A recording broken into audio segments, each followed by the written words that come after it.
Hi all, it's been almost 2 weeks since my crash, and the first thing I want to say is thank you for your kind words of support. My recovery is going pretty good. I still get a little dizzy in the morning. My ribs still hurt like crazy. And check this out.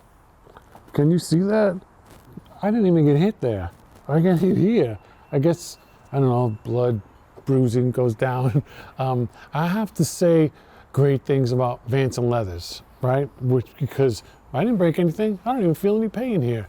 But I also have to do some house cleaning about Shiv and his open flash business. I was pretty clear, I thought, that I wasn't blaming anything on anyone. But apparently some people, and one person in particular, got the idea that I was saying that I crashed and it's his fault. Not the case at all. So I want to get into that, and also what is this Gen4 doing behind me and what's happening with it. Let's do this all real quick. I'm Gogo for Superduke.com. Let's have some honesty. Okay, honesty. Last video I touched on this a little bit and I really liked that segment, so I'm going to build on that a little bit here. It's really important that I am able to be as honest as I can, even when I'm not sure what I'm talking about. Maybe I'll say that. So in the spirit of that, let me reiterate something that might have been communicated wrong, which would be on me, okay? I don't think that I crashed because Shiv made a bad tune. Matter of fact, to the contrary, and like I've said in emails with some of you since that video, in all of the years that I've raced motorcycles and had like dyno jet boxes and you know, like the auto map making things and all these devices, I had so many devices on my Gen2 Superduke. It was crazy. I think there was 3 different ones, all about trying to get the thing to be running better. So in all those things, and in dyno tunes I've had in the past, and in flashes that Shiv made for me last year, the one that was better than all of them was hands down Shiv and his open flash tune. My Gen 3 shifted better, had more power, accelerated cleaner. I knew everything that was going on with the traction. It was safer, it was better all around. There was not one negative to it. I said that in a video afterwards. I said that in a video last week, and I'm saying it again today because it's the truth.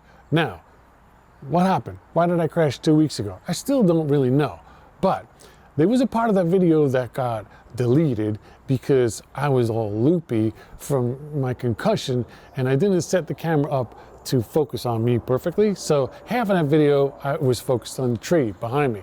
So I had to delete it. But what I did say in that segment was when I went out on the bike, it hesitated and it would go on and off, which it's never done before, right? So what the hell happened? I was thinking, because it also happened when I was leaned over. So I'm thinking as I'm riding, what's happening? Because I'm leaned over and it's doing this on-off thing. Not when I'm straight up and down, and not when I'm accelerating, not when I'm braking. It's just when I go from off to on and when I'm leaned over. So in my mind, immediately, I'm running out of fuel. Possibly I'm low on fuel because, you know, when you tip the bike here, the fuel goes away from the pickup. Maybe that's where it's coming from. So that's my first thought. Hand up. I was only on my outlap. Go around the track and I come back to the pit and I refill my tank. I put a couple gallons. Now I go out again. And same thing. This thing happens in turn 3, right? I go into turn 3, I flick it left and off the gas, lean, go to get on and it just stalls like this and then comes back to life sideways. Okay, so what the hell happened? I still don't know because I only took the bike apart like you saw, right? I took the tank off and checked for the wire connectors to the shower injectors because that's what was suggested to me that was wrong, right? You probably, you know, didn't have one of those things connected because I'm a moron as a mechanic. But as you saw, everything was connected. So what else can it be? Here's the things that I'm thinking that it could be.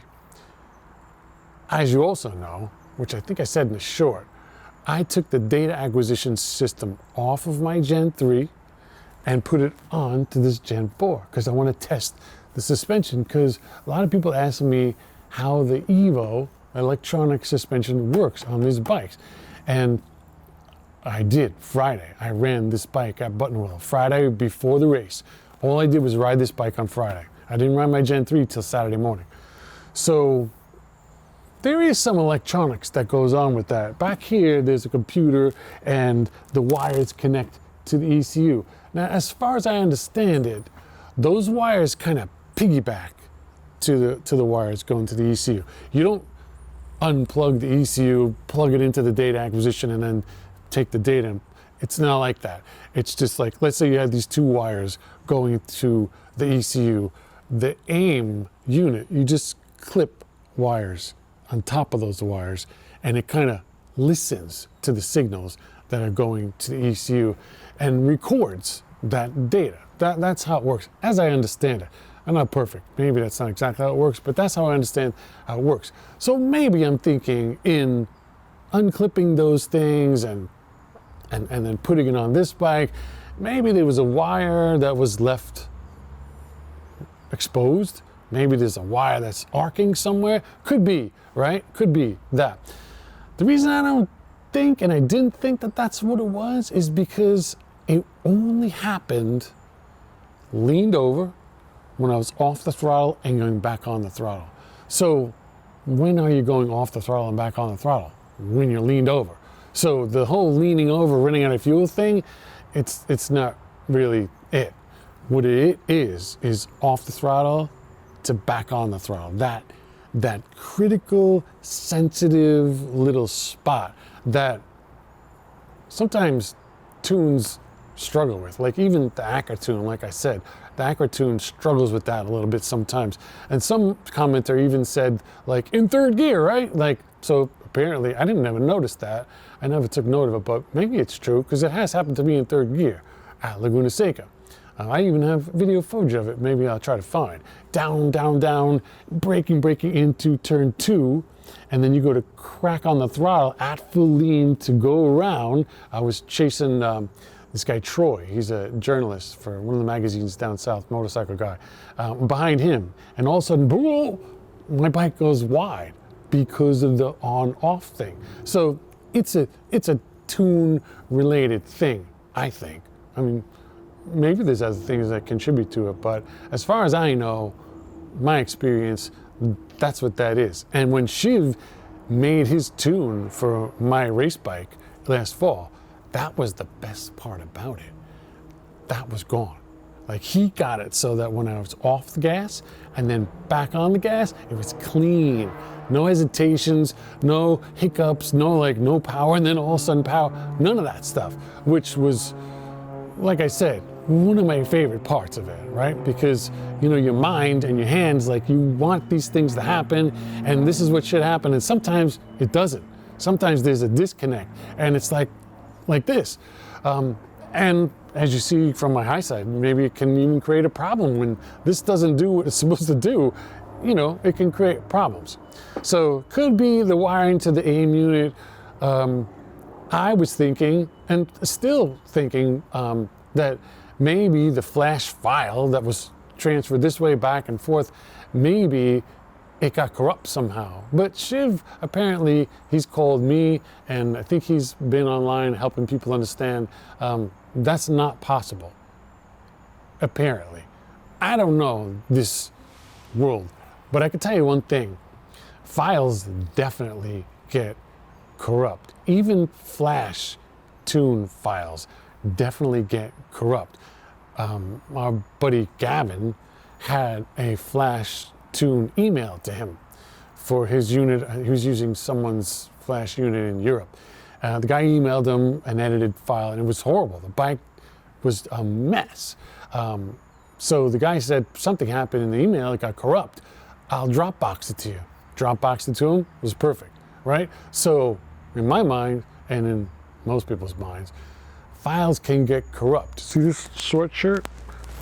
This is a reference to a group of clammers. Why am I talking about clammers? Give me 1 second. Clammers, I was making a film back east like 5 years ago. What am I doing making a film? It was a little out of my league, but I was trying my best, putting my whole world and life and money, everything I had into this project. And I got an opportunity in this project to interview Billy Joel. The Billy Joel, a guy who sold out Madison Square Garden like 10 years in a row every month. Who does that? Huge. So for me, I'm worried, I'm scared, I'm like excited, like this is a great opportunity. What's it gonna be like? I make sure my equipment is all charged and my mics everything's in line. Like I had everything perfect, ready to go. We take the boat, we go to Billy Joel's dock at Billy Joel's mansion, looking over Oyster Bay Harbor. It was like, you never have one of those outer body, in-body experiences? Like I was like that, freaked out. So Billy was a really cool guy, and interviewing him, actually, he was so creative. The things that he said, that it actually changed the direction of the film that I was making, because some of the things that he said were so creative and brilliant. Amazing. Amazing moment in my life. Now I go home, first thing I did was transfer the footage from the external recorder on my camera to the computer. And the files got corrupt, and the footage was gone.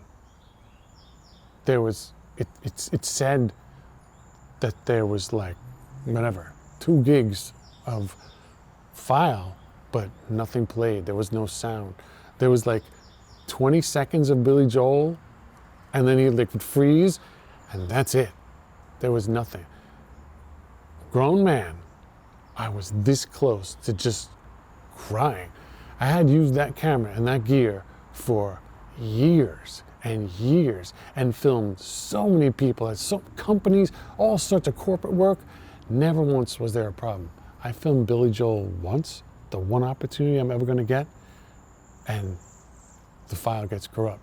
So in my world, files get corrupt sometimes when they transfer from this device to this device. So in the case of Billy Joel, it was my digital recorder to my computer, right? To the hard drive on my computer. Files can get corrupt. I had to ship the thing to like Missouri, and they had it for 2 weeks, and they actually found what was wrong with the wrapper of the file. Like all the data was there, but the coding that like wraps it together and makes it play as a video, that was corrupt. So they wrote it again and then sent it back to me, and there was Billy Joel. So saved my life. But the lesson that stuck with you forever is files can get corrupt. Photographs, videos, data, whatever, it can get corrupt. Going from one unit to another unit, through the air, through Bluetooth, whatever, right? So that's why I said maybe my Flash 2 got corrupt, because I know Shiv makes excellent flashes, right? And I know that the flash was sent from one device to another. In my world, in my experience, that can happen, could be corrupt. So that's why I kind of was like, flash crash with a question mark? Is that what happened? Because if a wire is loose on your motor and it's gonna make the bike not run right, it's not gonna run right when you're straight up and down, when you're turning, when you're slowing down. It's gonna be all over the place. But this was only at the critical point of off throttle to on throttle. So, in my world, what is that gonna be related to? Your spark plugs? They would be all the time. Your wiring? That would be all the time. It's kind of like a tune-rated thing. Maybe something got corrupt. Okay, so Shiv says impossible. Okay, so that's not what it is. Could be wires, could be the flash, but we're saying it's not the flash. Fuel. I saved the fuel that I had at that day, and I still have it. So if I got fuel, I got it at a gas station. If I got fuel at a gas station that was corrupt, if you want to say, I will know it, right? Because I'm going to run it again.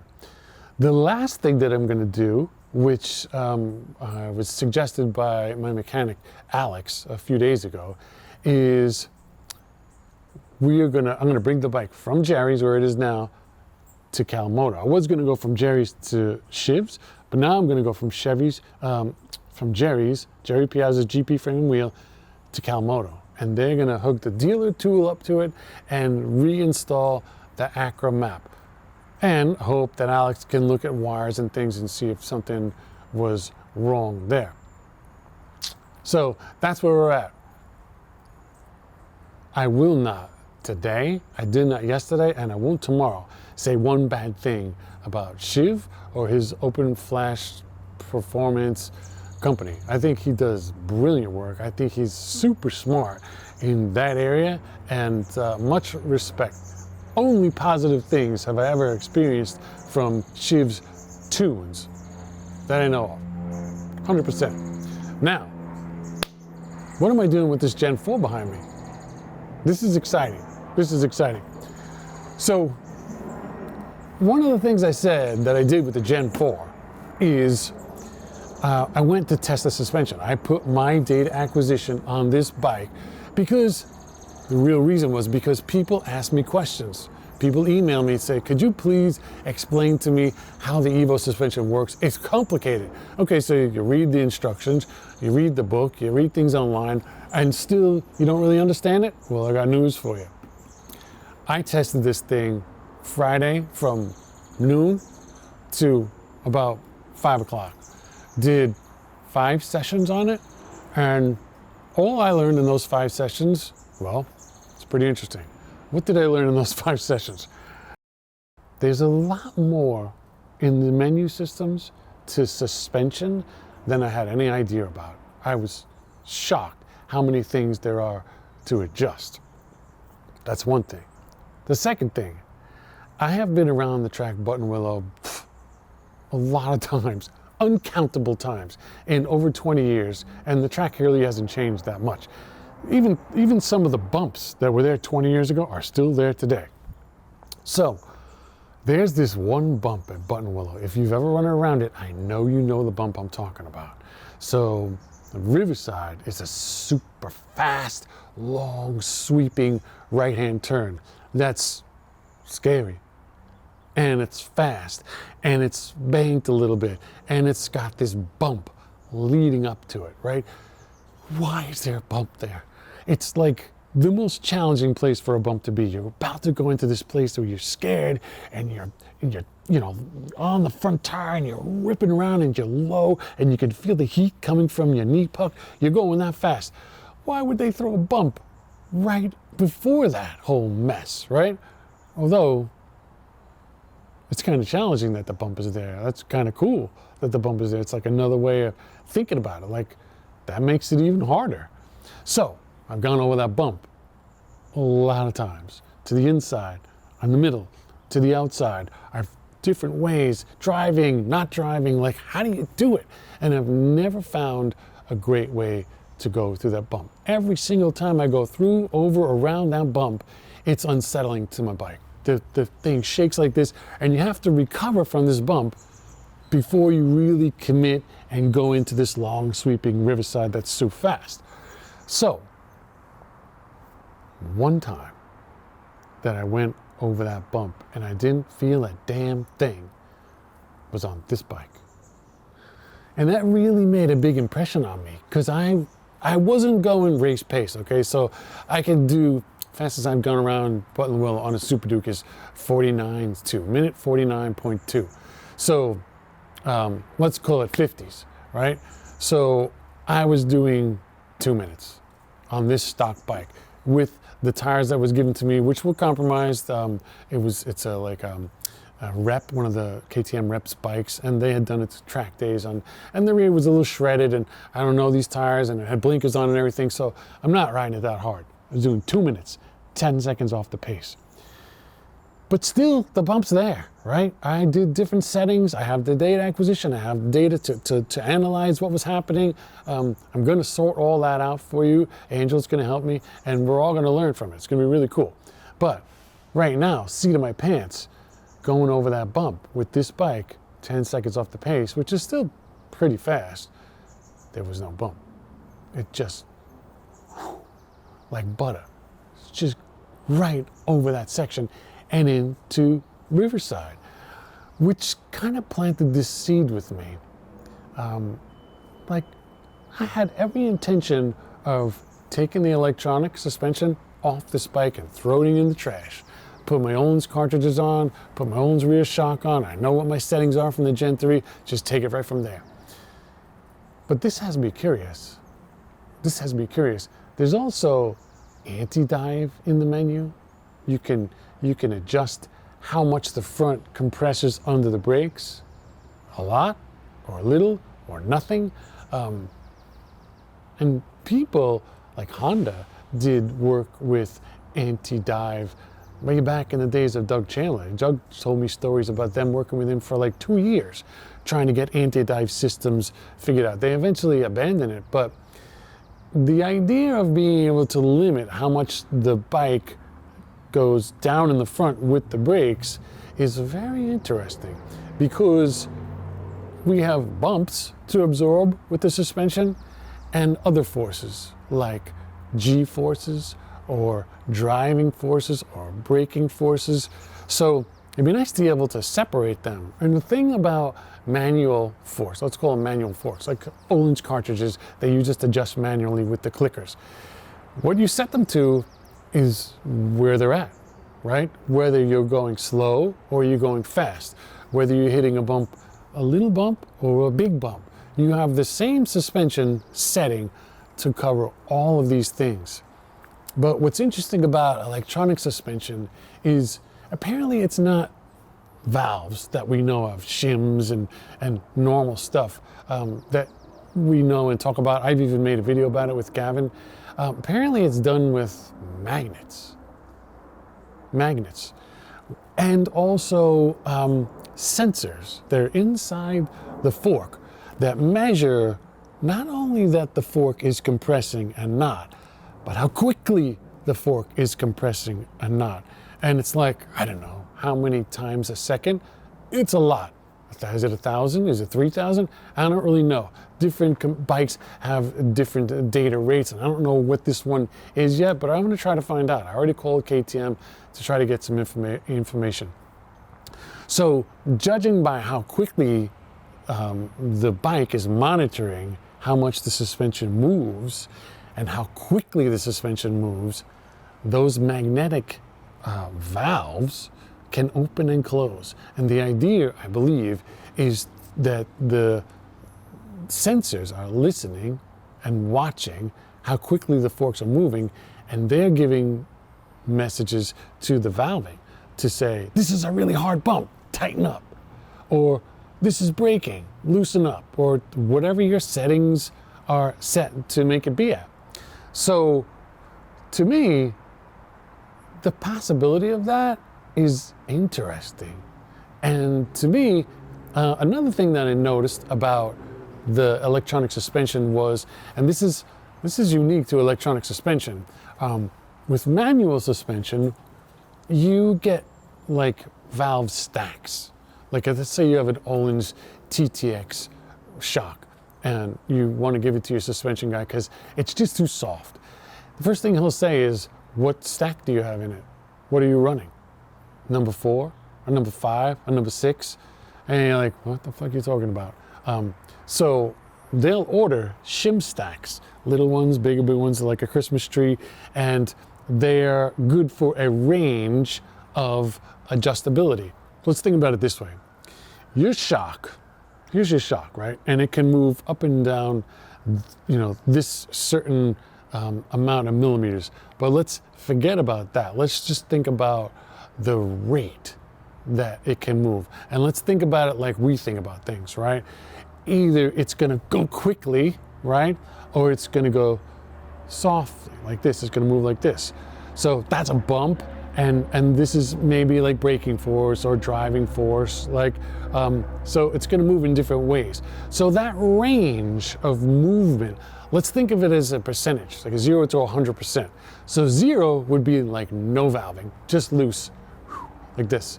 100% would be, your valving is so tight that the shock doesn't even move. You hit bumps and it hurts your ass because you don't really have a suspension, it's too hard. When you were to get an Olin's TTX shim stack number 6. That's going to affect like maybe 70 to 90% of that 100 that is available, right? That shim stack can't lock it out. And it can't make it so much like butter. Even if you back it out, it's not going to be just like butter. It's like a portion of this 100% range. And if you get the number 5 stack, maybe now it's like 70 to 50. And if there was a number 3 stack, maybe it's 50 to 30. So they're going to affect different ranges of that 100%. That's the way my understanding of how like a manual valving, it's shim adjusted, clicker adjusted shock will work. This bike, my experience was I set different settings and I went out and I would do the settings again and go out and take notes of what I did. This thing at full hard, like as hard as it could be, is as hard as a rock. This thing, as soft as it can be, is like nothing, like butter. I have never experienced shocks or forks on a stock motorcycle that had that range, a full 100% range of adjustability. Of course, the steps in between, there's not that many steps. There's like, I don't know, maybe there's 5 towards hard and 5 towards soft and then 0 in the middle. So the difference of going from 5 to 6 is going to be more than the difference on a manual shock of going like from clicker number 7 to clicker number 10. This one is going to be more impactful, more of a jump between settings. So maybe that's going to be challenging to navigate to get perfect because there's big jumps, but it's interesting enough to me to make me think, where does it say it on this bike? Does it say ready to race anywhere? KTM, you know, they have this ready to race motto. So I had this idea, me and my ideas. What if I took this bike to round 2 AFM and committed to racing this thing all weekend with the EVO suspension? I'll have to get springs for it because, you know, springs, you need springs to hold your weight up. That's not like a digitally adjustable thing. So I'm going to get stiffer springs for the front and a stiffer spring for the rear. But for the valving, I'm tempted. I'm really tempted to just run the stock valving, which I have never done. I think the only time I ever ran a stock suspension was like 1988. The first time I raced a Yamaha RZ350. I didn't even know suspension was adjustable. As a matter of fact, I don't even think it was adjustable on that bike, but I just ran what it was because I didn't know any better. But I know better now, but now I'm tempted to try it because I can't think it could be a learning experience. It could be interesting, and it could show that there's more value to this EVO suspension than I thought originally. Because like I said, I already did the research. I already know how the dealer can disconnect it and just, you don't even have that anymore. It's like you don't even have an EVO. It is possible to do that. But before I do that, I'm gonna take Doug Chandler's advice. Second time I'm mentioning him in the same video. When I raced the 990 Superduke, I made a bunch of changes to the chassis and I didn't really go in a great direction. And Doug asked me, why did you change that? And I said, well, because, you know, it was terrible numbers. Like the bike doesn't have really good numbers. And I wanted to get, he's like, no. Why did you change the bike? And I wanted to say again, maybe a little faster this time, because of the numbers. But I realized what he was saying. And what he was saying was, never make a change to your bike unless you have a reason to. Like unless there's a reason. If something is specifically not working well and you found a way you think you can make it better, go for it. But don't take a bike that works fine and do all these changes to it because someone said it'll work better or it's written that this number will work better. You feel your bike for yourself. And if you think it can be improved, go for it.